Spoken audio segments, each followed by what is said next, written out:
Ya Tuhan Yesus Kristus, pada sore hari ini ya Tuhan, kami umat-Mu datang di rumah-Mu.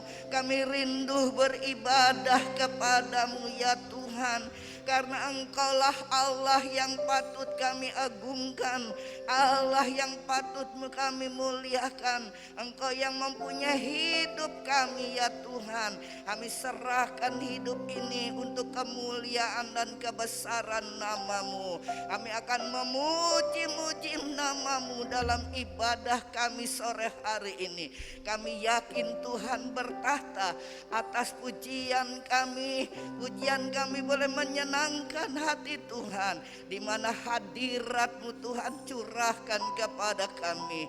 Kalau ada roh-roh kegelapan yang mengganggu jalannya ibadah kami bersatu hati, tolakkan, hancurkan dalam nama Yesus Kristus. Biarlah Allah Roh Kudus bekerja, menguasai ibadah kami dari awal hingga penghabisan. Hamba-hamba-Mu yang Tuhan sudah siapkan melayani kami, urapi dengan urapan kuasa-Mu.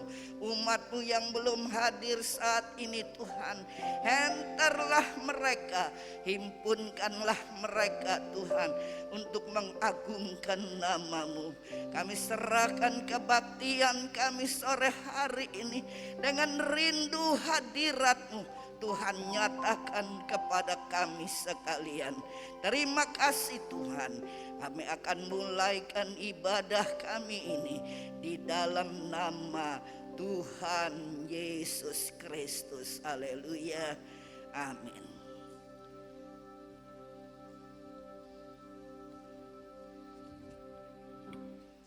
Puji nama Tuhan. Selamat sore Bapak Ibu Saudara. Haleluya. Haleluya. Puji nama Tuhan. Tuhan Yesus baik, Tuhan Yesus dahsyat dalam setiap kehidupan kita. Bukti pemeliharaan Tuhan ketika kita boleh berkumpul di tempat ini dengan kekuatan baru, dengan sukacita baru. Puji nama Tuhan. Tuhan membentuk kita untuk kita boleh menjadi pemuji dan menyembah Tuhan. Untuk itu selayaknya ketika kita datang ke rumah Tuhan, kita boleh bersama-sama memuji nama Tuhan dengan penuh sukacita, dengan penuh kesungguhan. Haleluya.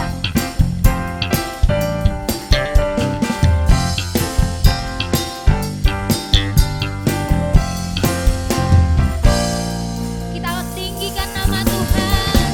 Allah ditinggikan dengan sorak-sorai. Allah ditinggikan dengan sangat keras. Allah ditinggikan dengan sorak-sorai. Bersoraklah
atas pujian kita. Ada kuasa. Kita nyatakan, sebab ada kuasa dalam pujian. Bernyanyilah segenap hati dan jiwa. Sebab ada kuasa dalam pujian yang sanggup membungkam kekuatan lawan. Sebab ada kuasa, amin, dalam pujian. Bernyanyilah segenap hati dan jiwa. Sebab ada kuasa dalam pujian yang sanggup membungkam kekuatan lawan.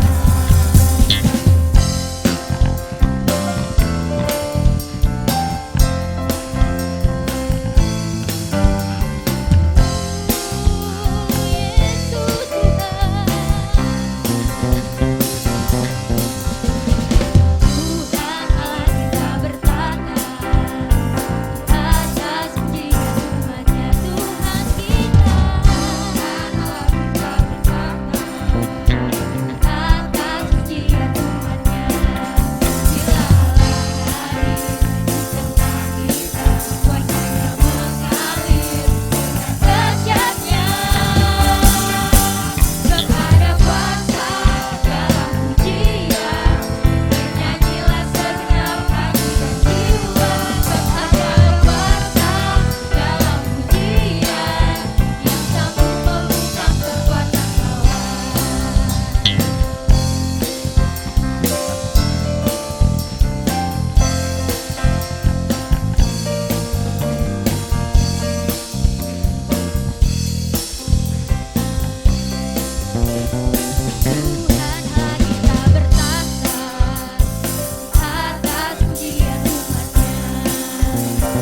Tuhan Allah kita bertata atas pujian umatnya. Bila Allah hadir di tengah kita, kuasanya mengalir dengan dahsyatnya. Sebab ada kuasa dalam pujian.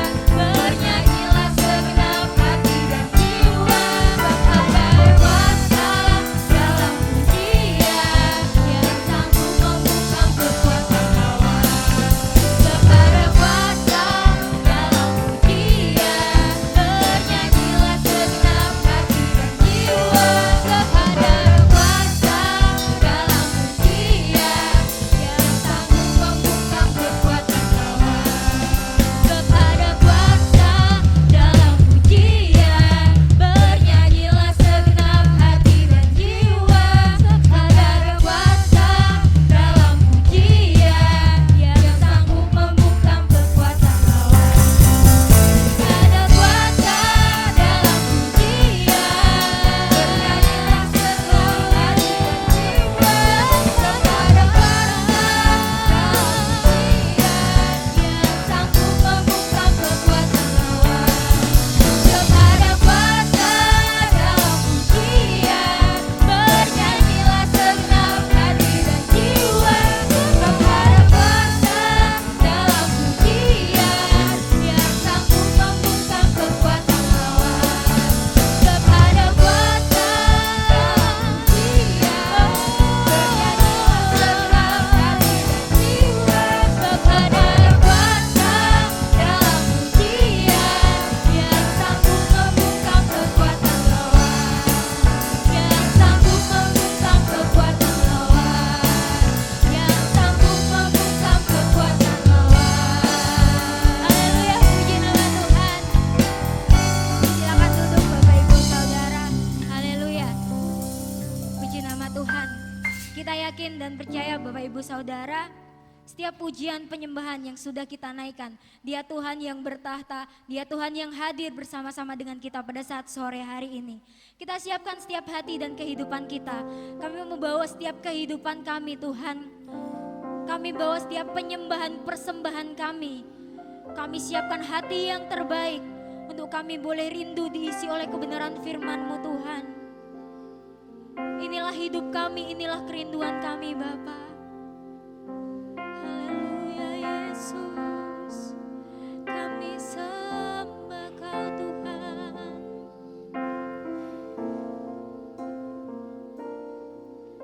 Ku bawa kepada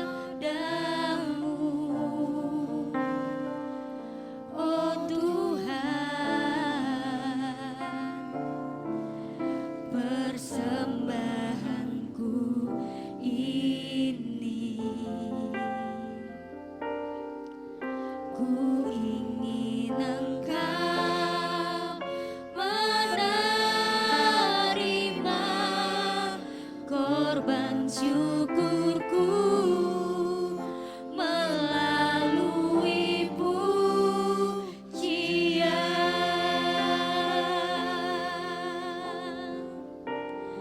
Takkan pernah ku bawa selain yang terbaik, yang harum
kasih ya Bapa.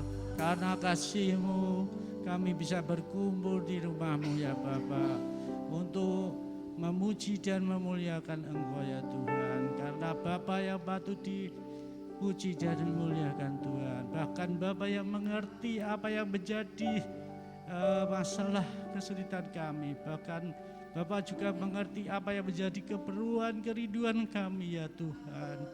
Untuk itu Tuhan, kami berkumpul untuk mendengarkan sabda firman-Mu ya Bapa, melalui hamba-Mu ya Bapa. Kami hanya ingin Tuhan sendiri yang berkata-kata Tuhan, sehingga kami benar-benar mengerti apa yang menjadi kehendak-Mu ya Bapa. Bapa, kami bersatu hati dengan Roh Kudus untuk mengusir, menghancurkan roh-roh jahat dan roh-roh kegelapan yang mencoba mengganggu di tempat ini ya Tuhan. Hanya kuasa Roh Kudus saja yang menguasai tempat ini. Kami hancurkan, kami tolakkan hanya di dalam nama Tuhan Yesus ya Tuhan. Bapa, kami tahu mujizat akan selalu terjadi Tuhan. Kami akan menerima mujizat itu Tuhan, dulu, sekarang, dan selamanya. Semua itu kalau kami percaya pada Engkau ya Bapa. Dalam ini saya siap menerima firman-Mu ya Bapa, hanya di dalam nama Tuhan Yesus Kristus. Amin. Puji Tuhan, selamat pagi Pak Ibu. Selamat kita diberkati Tuhan dalam ibadah kita pagi hari ini. Saya sangat bersyukur pada Tuhan lewat Ibu Gembala Tuhan izinkan untuk berbagi kebenaran firman Tuhan. Dan ada beberapa pengumuman yang perlu kita perhatikan. Yang pertama, besok hari Selasa, Men of Mahanaim mengadakan fellowship. Ya, tidak tanggung-tanggung, fellowshipnya di warung makan ikan bakar Matese. Ya, bagus ya. Saya nggak tahu tuh duitnya dari mana, yang penting kumpul ya, makan. Terus kalau bayar serahin pengurus. Puji Tuhan. Oke. Ya, siap, matur nuhun. Jadi jam 5 mungkin udah mulai kumpul di gereja, dan 5:30 kita berangkat bersama-sama dari tempat ini ya. Jadi yang belum daftar, monggo daftar. Ya, segera sama Pak Daniel Sutopo, atau sama saya langsung juga bisa, atau sama Om Andreas ya. Puji Tuhan. Kemudian yang kedua, selamat untuk Saudara Hani dan Rusmi yang kemarin sudah menyerahkan diri untuk dibaptis. Kita doakan bersama-sama supaya Tuhan terus menuntun langkah hidup mereka dan terus menjadi berkat bagi orang-orang di sekelilingnya.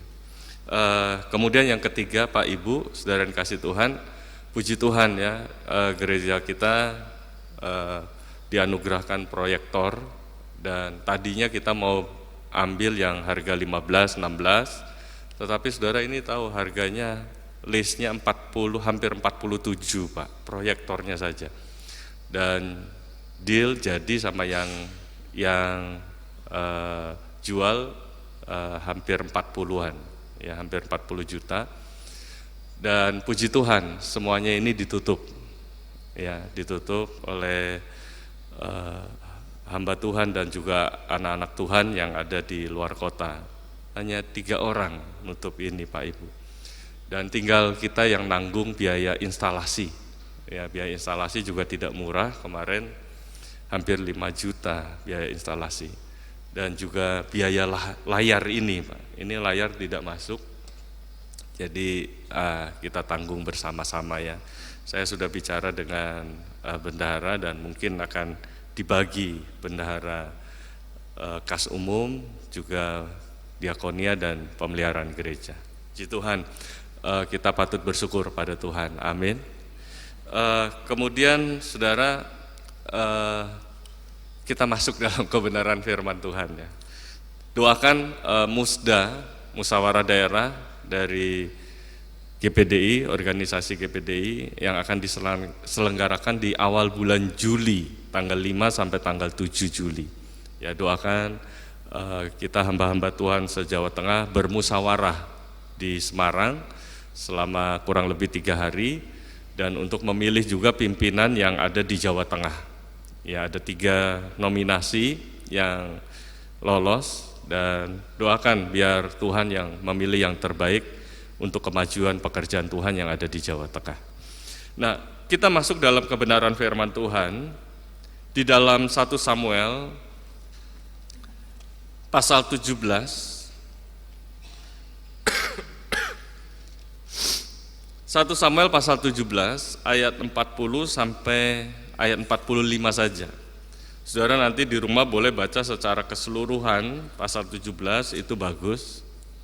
Ya, tetapi kita lihat ayat 40 sampai 45. Saya baca ayat 40, Bapak Ibu ayat 41, dan terus bergantian sampai ayat 45. Saya lupa, oh ini.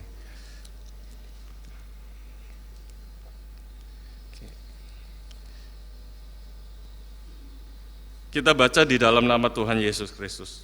Lalu Daud mengambil tongkatnya di tangannya, dipilihnya dari dasar sungai 5 batu yang licin dan ditaruhnya dalam kantung gembala yang dibawanya. Ya, ini tempat batu-batu, sedang umbannya dipegangnya di tangannya. Demikianlah ia mendekati orang Filistin itu.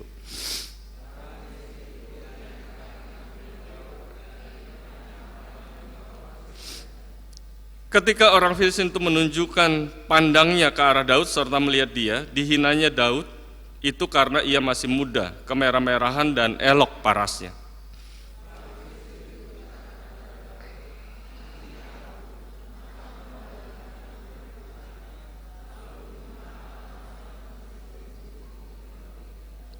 Pula orang Filistin itu berkata kepada Daud, "Hadapilah aku, maka aku akan memberikan dagingmu kepada burung-burung di udara dan kepada binatang-binatang di padang."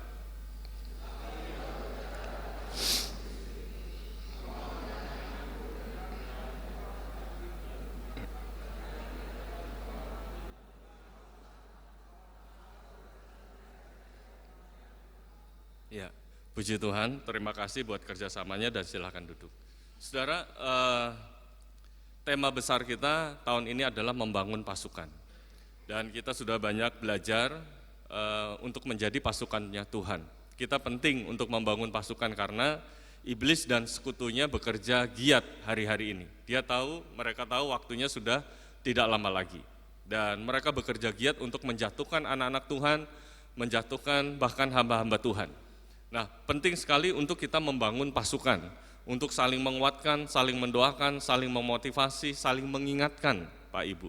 Nah, kita udah banyak belajar bagaimana kriteria menjadi pasukannya Tuhan, harus berani dan harus waspada. Dan kita masuk dalam bagian-bagian peralatan yang harus dibawa dalam peperangan. Kita belajar berdasarkan kitab Hakim-Hakim, yang harus kita bawa adalah sangkakala, buyung, dan obor, dan sama sekali jauh dari kesan untuk kita berperang. Tetapi Tuhan justru pakai alat-alat tersebut lebih dahsyat daripada alat-alat perang.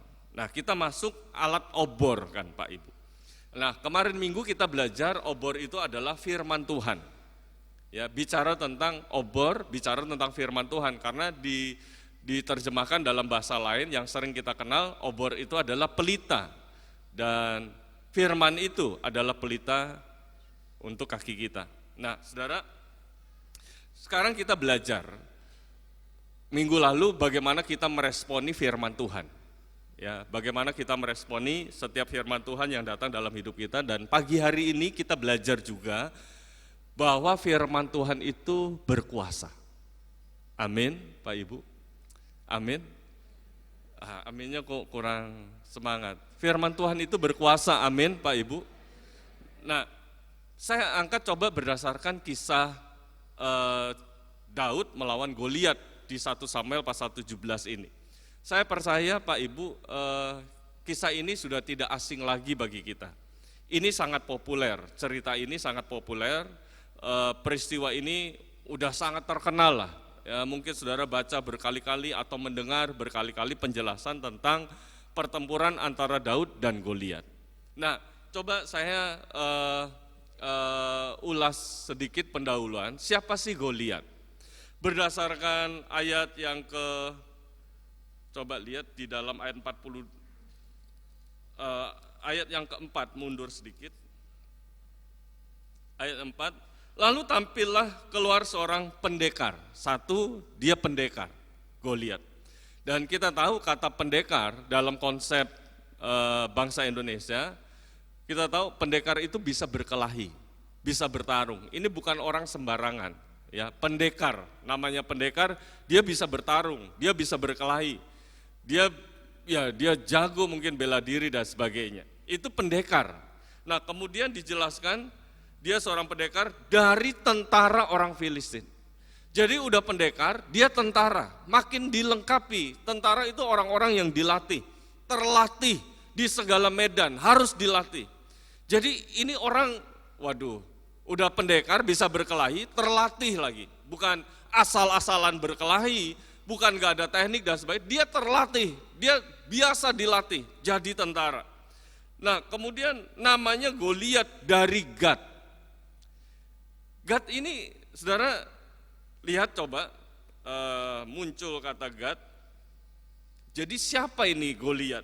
Di dalam Yosua pasal 11, Yosua pasal 11 ayat yang ke-22. Tidak ada lagi orang enak yang ditinggalkan hidup di negeri orang Israel. Hanya di Gaza, di Gat, dan di Asdod.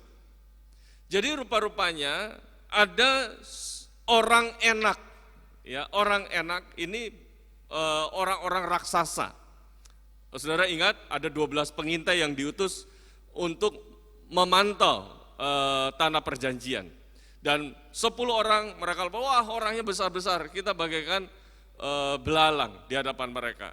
Dan ada keturunan enak disinggung di situ. Kenapa? Karena orangnya besar-besar. Nah, dari sini kita tahu orang Gat, Goliat dari Gat itu siapa? Keturunannya enak, keturunan raksasa.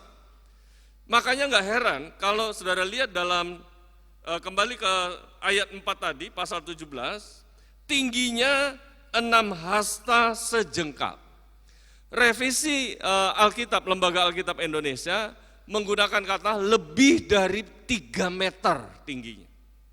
Jadi ini orang udah terlatih, bisa bertengkar, bisa berkelahi, jago berkelahi, terlatih, kemudian raksasa tingginya 3 meter lebih, Pak Ibu. Kalau tinggi cengkring gitu, kita mungkin enteng ya, tinggi cengkring Pak, kurus. Ini enggak saudara, dari mana kita tahu? Coba lihat. Ayat 5, pasal 17 ayat 5, ketopong tembaga ada di kepalanya. Dan ia memakai baju sirah yang bersisik berat, baju sirah ini 5.000 sikal. 5.000 sikal tembaga, berat Pak Ibu itu. Dia memakai penutup kaki dari tembaga, dan di bahunya ia memanggul lembing tembaga, semuanya. Ya, gagang tombaknya seperti pesta tukang tenun, dan mata tombaknya itu 600 sikal besi beratnya. Jadi atribut yang dibawa Goliat itu aja udah berat.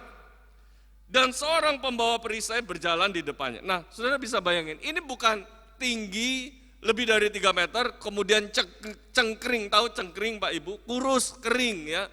Ini bukan, tetapi udah tinggi kekar Pak Ibu. Ya, udah tinggi kekar badannya. Jadi Daud menghadapi Goliat yang seperti itu. Udah bisa berkelahi, tentara, orang raksasa, orang enak, tinggi dan kekar. Terlatih, bukan orang sembarangan. Saudara, kalau dibandingkan Daud, siapa Daud? Kalau saudara lihat di dalam ayat yang ke-42, 1-17 ayat 42, ketika orang Filistin itu menunjukkan padangnya ke arah Daud serta melihat dia, dihinanya Daud itu karena ia masih muda. Kalau dalam bahasa aslinya kata muda ini naar, remaja Pak Ibu. Usianya mungkin belasan tahun, remaja.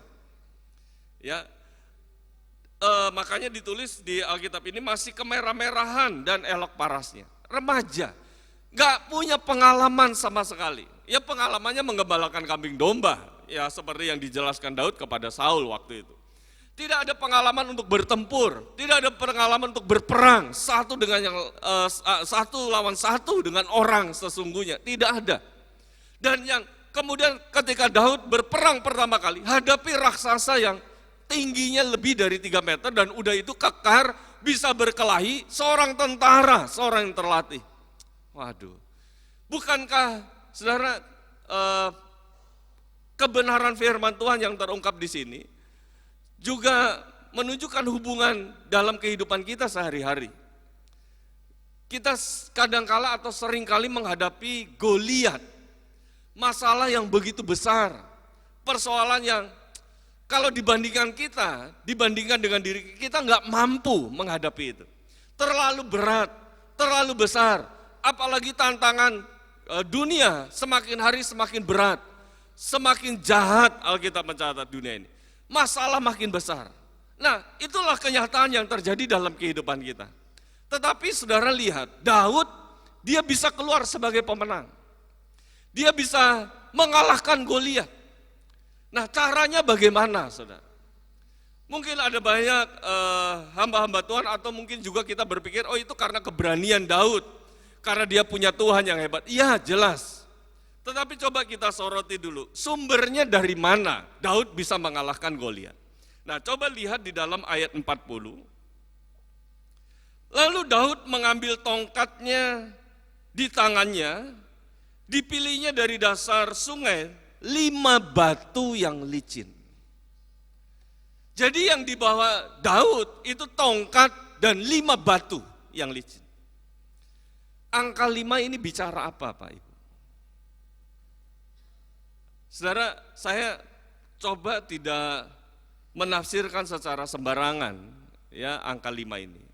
Saya coba cari referensi tentang angka 5 ini. Dan para guru Yahudi kuno sejak zaman Musa, setelah zaman Musa, maka mereka meyakini angka 5 itu adalah angka Taurat.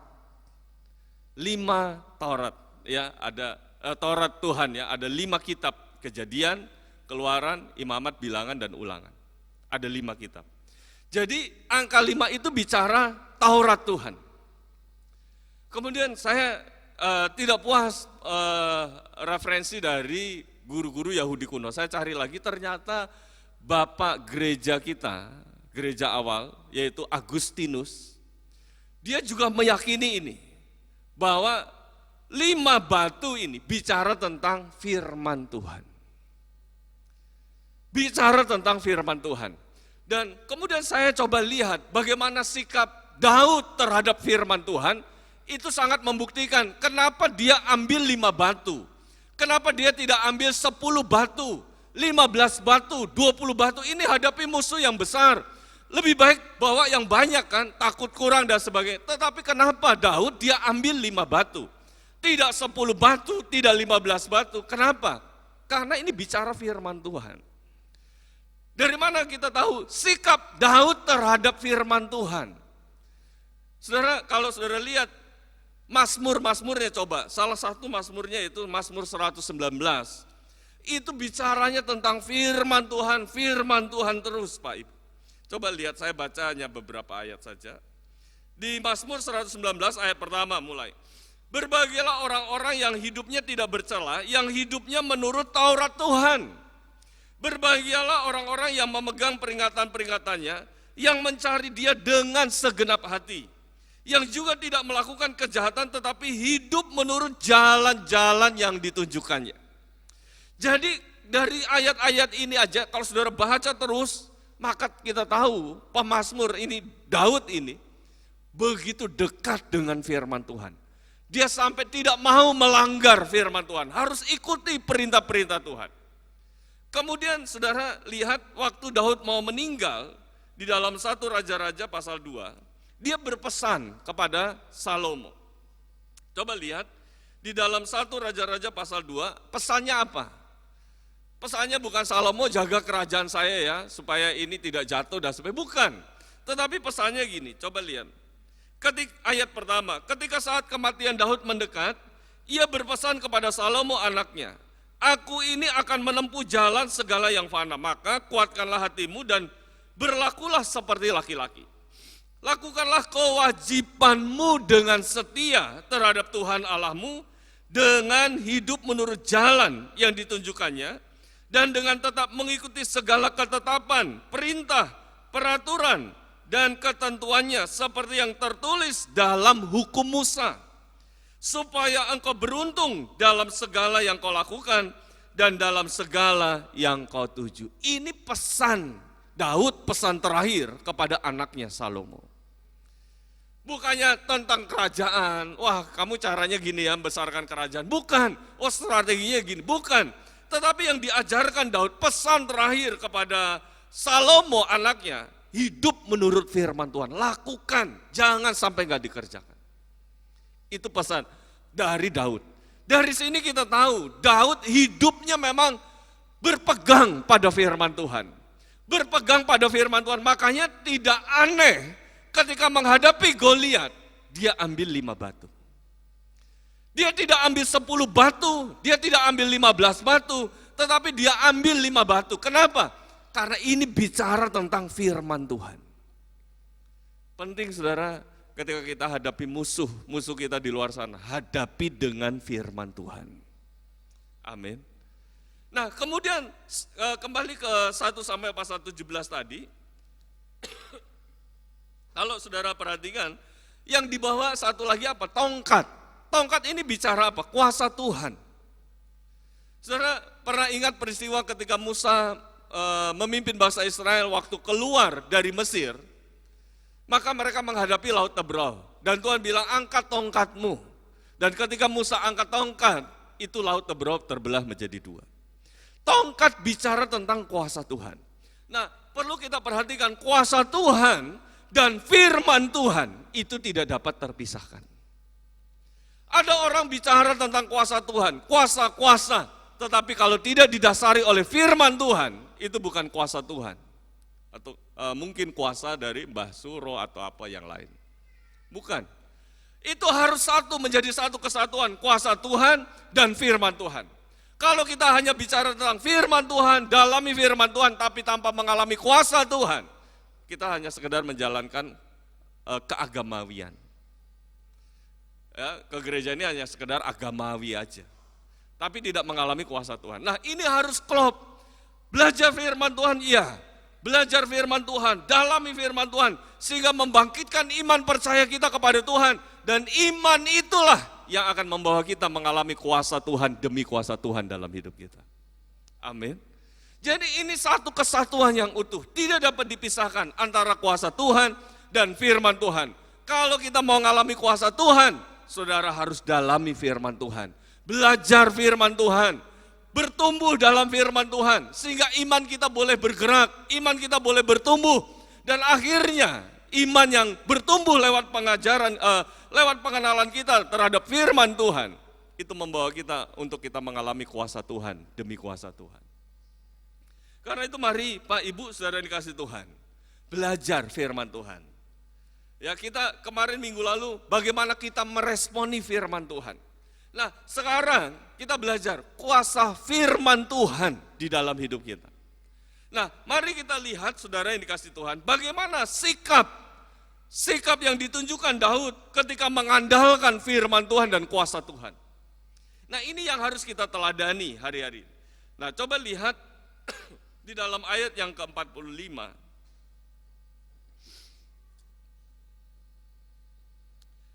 Dikatakan gini, tetapi Daud berkata kepada orang Filistin itu, engkau mendatangi aku dengan pedang dan tombak dan lembing, tetapi aku mendatangi engkau dengan nama Tuhan semesta alam, Allah segala barisan Israel yang kau tantang itu. Saudara lihat, Daud dia katakan kepada Goliat, engkau mendatangi aku dengan pedang dan tombak dan lembing, tapi aku mendatangi engkau dengan nama Tuhan semesta alam. Dengan nama Tuhan. Dulu orang Yahudi, dulu zamannya Daud, mereka hanya kenal sekedar namanya tok, Pak Ibu. Nama Tuhan, wah nama Tuhan berkuasa, iya nama Tuhan. Tetapi kita tahu sekarang nama itu, firman Tuhan itu menjadi manusia. Amin. Amin Pak Ibu. Nama Tuhan. Dulu zamannya Daud hanya kenal nama Tuhan luar biasa, nama Tuhan. Sampai mereka tidak berani menyebut YHWH karena saking sakralnya bagi mereka. Karena mereka kenalnya itu, nama Tuhan. Nah, sekarang kita hidup lebih dari zamannya Daud. Kenapa? Karena nama itu menjadi firman Tuhan dan firman Tuhan itu menjadi manusia di dalam hidup kita. Nah, coba lihat di dalam Yohanes pasal 1. Yohanes pasal 1. Saudara lihat ayat 14. Firman itu telah menjadi manusia dan diam di antara kita, dan kita telah melihat kemuliaannya, yaitu kemuliaan yang diberikan kepadanya sebagai anak tunggal Bapa, penuh kasih karunia dan kebenaran. Firman itu sudah menjadi manusia. Dulu Daud hanya dengar kitab Taurat, dengar dari kitab Taurat itu nama Tuhan semesta alam, hanya dengar itu aja. Tetapi sekarang firman itu telah menjadi manusia dan diam di dalam hidup kita. Amin. Harusnya ketika ada masalah sebesar apapun, maka kita bisa berkata seperti Rasul Paulus katakan, pencobaan ini mah biasa, tidak melebihi kekuatanku. Bukan karena kita hebat, bukan karena kita mampu, bukan karena kita mahir dan sebagainya, tetapi karena ada Tuhan yang hebat di dalam hidup kita. Amin. Kita sama Yesus udah bermanunggal, Pak. Udah menyatu. Tiap bulan kita makan tubuh dan darah Yesus dan minum darah Yesus. Udah menyatu dalam hidup kita. Yesus udah ada di dalam hidup kita. Yesus yang lebih besar, nama di atas segala nama. Semua bertekuk lutut dengan nama Yesus. Karena itu mari saudara yang dikasih Tuhan, dalam nama Yesus, kalau ada masalah besar, dalam nama Yesus, masalah besar, dalam nama Yesus, ini enggak besar lagi. Kenapa? Karena Tuhan yang lebih besar dari masalah kita. Amin. Karena itu mari, sikap hidup orang yang mengandalkan firman Tuhan dan kuasa Tuhan. Enggak takut terhadap masalah, tidak takut terhadap masalah yang sebesar apapun. Kenapa? Karena dia percaya Yesus firman yang telah menjadi manusia, itu diam di dalam hidup kita. Ini mah pencobaan biasa, ini mah ringan, penderitaan ringan. Kenapa? Karena Tuhan yang ada dalam hidup kita lebih besar dari apapun. Karena itu mari saudara yang dikasih Tuhan, kalau saat ini mungkin kita mengalami masalah, persoalan, kelihatannya besar, kelihatannya mampu, mari jangan andalkan kekuatan kita, andalkan Tuhan yang ada dalam hidup kita. Amin. Tuhan itu lebih besar dari segala-galanya. Puji Tuhan. Saya minta tolong pemain musik.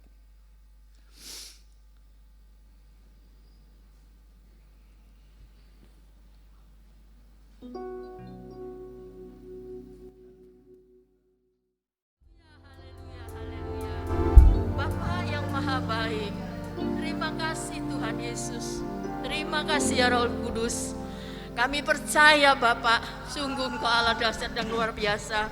Biarlah firman-Mu yang Engkau sampaikan melalui hamba-Mu ya Bapak. Engkau memberkati ya Tuhan.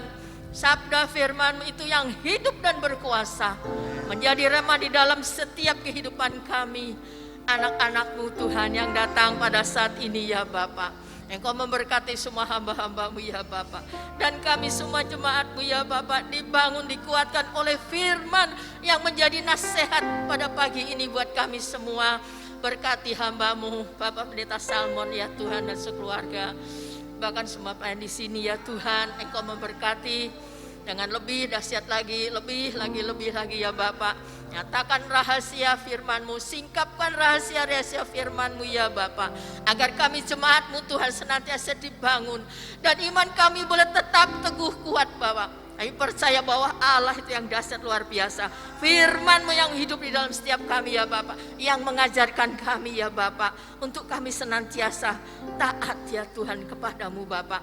Karena kami percaya kuasa sabda firman-Mu itu yang menghidupkan dalam setiap iman percaya kami. Di dalam nama Tuhan Yesus kami mengucap syukur buat sabda firman-Mu yang telah kami dengar ya Bapak. kiranya itu senantiasa terus mengiang di dalam kami lewat kuasa Roh Kudus-Mu ya Bapa. Terima kasih, di dalam nama Tuhan Yesus kami mengucap syukur. Haleluya, amin. Silakan duduk, saudara dikasih Tuhan. Tuhan Allah Bapa di dalam sorga, Tuhan Yesus Kristus, kembali pada akhir kebaktian ini ya Tuhan, kami datang kepadamu, kami bersyukur dan berterima kasih kepadamu ya Bapa, buat kehadiranmu di tengah-tengah ibadah kami, kehadiranmu memberkati kepada kami ya Tuhan, firman-Mu yang sama-sama kami dengar, Tuhan materaikan di dalam hati dan kehidupan kami, agar kami setiap anak-anak-Mu selalu mengandalkan firman-Mu, mengandalkan kuasa Tuhan dalam hidup kami ya Bapa, sehingga kami boleh menjadi anak-anak Tuhan yang berkemenangan ya Bapa. Terima kasih Tuhan, terima kasih kesempatan ini kami berdoa buat Ibu Reni Tuhan yang saat ini menderita sakit Tuhan, tulang retak. Engkau jamah dia, balut tulang-tulang yang retak dengan bilur-bilur-Mu. Tuhan sembuhkan kepada anak-Mu ini ya Bapa. Terima kasih Tuhan. Tuhan kalau berkenan memanggil pulang hamba-Mu Bapak Pendeta Yusak Budi Susanto, Gembala Jemaat Majenang ya Tuhan. Oh Tuhan, menghibur istri, anak, serta jemaat yang ditinggalkan Tuhan. Kami serahkan ke dalam tangan-Mu upacara pemakaman, kami serahkan ke dalam tangan-Mu hamba-hamba-Mu yang melaksanakannya. Engkau pakai dan urapi dengan kuasa-Mu ya Bapa. Terima kasih Tuhan, berkatilah rumah tangga anak-anak-Mu dengan damai sejahtera. Segala usaha yang diusahakan oleh umat-Mu, bubuhi berkat ke atasnya. Tuhan, kami serahkan hidup ini ke dalam tangan-Mu. Peganglah kami, tuntunlah langkah hidup kami. Jangan sampai kami jatuh atau tergelincir, tetapi kami boleh berdiri teguh di dalam iman sampai kepada hari yang besar di mana Tuhan datang menjemput kepada kami. Hamba-hamba-Mu yang sudah melayani dalam ibadah sore hari ini, Tuhan berkati mereka. Seberapa kami yang beribadah Tuhan kepadamu, kami boleh menerima janji firman-Mu bahwa orang yang beribadah Tuhan berkati roti yang menjadi makanan kami, air yang menjadi minuman kami, bahkan segala penyakit Tuhan lalukan dari kami. Hentar sebentar kami pulang, tutup bungkus kami semua dengan kuasa-Mu, bersamalah dengan kami. Angkat kedua belah tangan saudara dan terimalah berkat Tuhan. Tuhan memberkati engkau dan melindungi engkau. Tuhan menyinari engkau dengan wajah-Nya dan memberi engkau kasih karunia yang berlimpah-limpah. Tuhan menghadapkan wajah-Nya kepadamu dan memberi engkau damai sejahtera yang seperti gelombang-gelombang laut yang tidak pernah berhenti menjadi bahagian hidupmu. Dan sekarang saudara-saudaraku, marilah kita pulang dengan damai sejahtera, sukacita, perlindungan, kasih sayang yang dikerjakan oleh Allah Bapa di dalam persekutuan anaknya yang tunggal Yesus Kristus, dan Roh Kudus menyertai kepada kita semua mulai hari ini sampai Yesus datang kembali. Terima kasih Tuhan buat berkat-Mu, kami terima di dalam nama Tuhan Yesus Kristus. Haleluya.